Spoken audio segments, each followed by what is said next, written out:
ইউনূস সাহেবও উনি বলছেন আমি আজকে প্রধান উপদেষ্টা হয়ে গেলাম, তার 5 দিন পরে মামলাটা উড্র হয়ে গেল। আমার লয়ারও জানে না, আমার প্রতিষ্ঠানও জানে না। আমি আইনগতভাবে এটা যা হয়, যদি আমি দোষী প্রমাণিত হই তাহলে আমি দোষীর সাজা মেনে নেব। এটা আমি আইনের মাধ্যমে এটাকে সমাধান করব। কোর্টকেও আমরা বললাম যে আইনের মাধ্যমে এটা সমাধান করার জন্য আমরা এই বক্তব্য দিলাম। কোর্ট সিদ্ধান্ত নিয়ে আজকে কনভিন্সড আমাদের হয়েছে। আগে লিভ গ্রান্ট করেছিল যে আর এইটা ফুল অ্যাপ্লিকেশন হিয়ারিং করে আগামী 23 এপ্রিল রায়ের জন্য রেখেছেন। রাষ্ট্রপক্ষ বলেছেন যে আইনের যে ব্যত্যয় ঘটেছে, পূর্ববর্তী সরকার যে অ্যাটর্নি জেনারেল ব্যত্যয় ঘটিয়েছে, এটা আমরা কোর্টকে দেখালাম। অ্যাটর্নি জেনারেল নিজে রাষ্ট্রপক্ষের বিরুদ্ধে শ্রমিকদের পক্ষ নিয়ে কোম্পানি কোর্টে মামলা করেছে, এটাকে অ্যাবলিশন করে দিয়ে কোম্পানিটাকে বিলুপ্ত করে সরকারের হাতে দিয়ে দেওয়ার জন্য। পরবর্তীতে তিনি আবার দরখাস্ত দিলেন আমার নামটা এখান থেকে বাতিল করা হোক।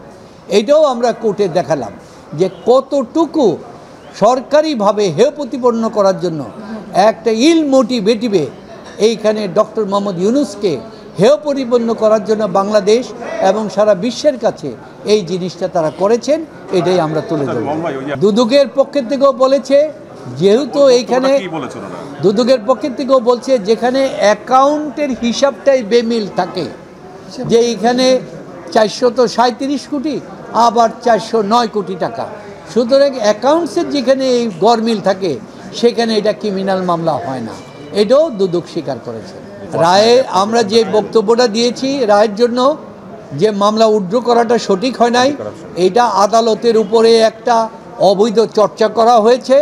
সুতরাং এটা আদালতের নিয়ম অনুযায়ী, নিম্ন আদালতের জাজমেন্টের চার্জ ফ্রেমের বিরুদ্ধে আমরা হাইকোর্টে আসছি। হাইকোর্ট এটা রিজেক্ট করেছে বিগত গভর্নমেন্টের সময়। আমরা এখানে আপিল করেছি ইন টাইম। সুতরাং এই আইনের প্রক্রিয়ায় মামলাটা নিষ্পত্তি হবে এবং আমরা মামলার কোয়াশমেন্ট চাচ্ছি।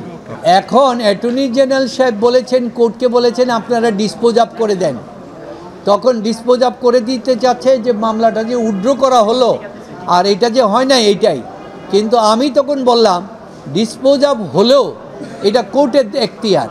104-এ উনি কি পারবেন কি পারবেন না সেটা কোর্টের এখতিয়ার। তবে আমরা বললাম এই ডিসপোজ আপ করতে হলো মামলা যে মিথ্যা, ভুল, এবং এই মামলা শ্রমিকের টাকা ডিস্ট্রিবিউশনের জন্য, এটা লেবার আইনের বিধান, এইটা পেনাল কোডের এবং দুদকের মানি লন্ডারিংয়ের কোনো বিধান না। সুতরাং এই মামলা চলতে পারে না। এই বিষয়টা আমরা কোর্টের কাছে সুস্পষ্টতভাবে তুলে ধরছি। তার মানে ভাই, যে আপনি যেটি বলতে যাচ্ছেন যে উপদেষ্টা হওয়ার পরে তার মামলা তড়িঘড়ি করে প্রত্যাহার করা হয়েছে, এটি আসলে তাকে হেয় করার জন্যই? বা হ্যাঁ, হেয় করার জন্যই, যে তিনি জুডিশিয়াল অ্যাফ্রন্ট করেছেন আদালতের উপরে, করে উনি এই জিনিসটা করেছেন। তো সুতরাং এটা জুডিশিয়াল অ্যাফ্রন্ট, কারণ ওনারা তদন্ত করে মামলা দিয়েছেন, একবার চার্জশিটের আগে, একবার চার্জশিটের পরে। তাহলে কোনো তদন্ত ছাড়া উনি প্রধান উপদেষ্টা হলেন, রাতারাতি মামলাটা ওনারা প্রত্যাহার করলেন, কোনো তদন্ত করলেন না। এবং একই দিনে তাদের দুদকের আইনজীবী প্রেয়ার দিলেন একই উপস্থাপনের জন্য, কোনো আমাদেরকে নোটিশ করলেন না, ধার্য তারিখও ছিলেন না। তারপরে আবার একই দিনে আদালত, সেই আদালত যে আদালত আমাদেরকে সময় দেয় নাই বিগত সরকারের সময়, আমাদেরকে এই সময়টাও দিতে চায় নাই, আমাদেরকে এই হরতালের ভিতরেও আমাদেরকে জোর করে হাজির করেছে, সে একই ডেটে আবার মামলাটা প্রত্যাহার করলেন। আমরা এই সমস্ত জিনিসটা দেখতেছি আসলে পূর্ববর্তী সরকারের অনুগত ব্যক্তিরাই এই ডক্টর ইউনূসকে হেয় প্রতিপন্ন করার জন্য এবং মামলাটাকে ভিন্ন খাতে প্রভাবিত করার জন্য এই কাজটা করেছে।